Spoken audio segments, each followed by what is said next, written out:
అనా మన జాతిరత్నాల నెంబర్ దొరికిందనా? రేయ్, మన పేటలో దినం భోజనాలు జరిగిన రోజు మనం ఆపుకున్న కుర్చీలు ఆ జాతిరత్నం గాళ్ళు లాక్కొని మరి కూర్చున్నారు. ఆ రోజే నాకు కోపం వచ్చి వేసేద్దాం అనుకున్నాం, కానీ అందరూ ముందు కుదరకు ఊరుకున్నాం. నాకు ఫోన్ చేయి అన్న. హైవే దొరకకుండా నన్ను కూడా తోసి కూర్చున్నాడన్నా. అరే మనం ఎన్నో దినం భోజనాలు తిన్నాం కానీ ఇవాళ హైవే హర్ష కానీ తోసి మరి తిన్నాం చూడు, అది మటుకు సూపర్ రా దొరక. లేకపోతే మనకి సీట్లు దొరకపోయాను బావా. హలో అనా, లైన్లో ఉన్నారు. అన్నా, హైవే చక్కడు ఫోన్ చేస్తున్నాడన్నా. అరే ఆయన ఆడు దుబ్దవరా, అంతే ఎత్తు. ఆన్ చేయరా. రేయ్, మీ పొట్టలు కోసి పేగులు తీసి మెళ్ళో వేసుకుని నాదస్వరం వాయిస్తున్న కొడకల్లారా. హలో,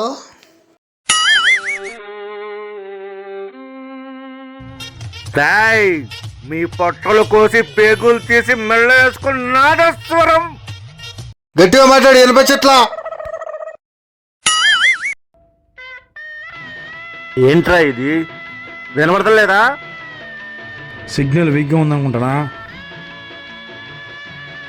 రేయ్, మీ పొట్టలు కోసి పేగులు తీసి నాదస్వరం వాయిస్తున్న కూడా. హలో, కాల్ కట్ అయిపోయింది. అయితే వాట్సాప్ కాల్ చేయనా? ఇప్పుడే చేస్తా. రేయ్, నేను మీకు వార్నింగ్ ఇస్తున్నా, తెలుస్తుందా? వార్నింగ్. వాట్సాప్లో వాయిస్ రికార్డ్ పెట్టు, వింటాం.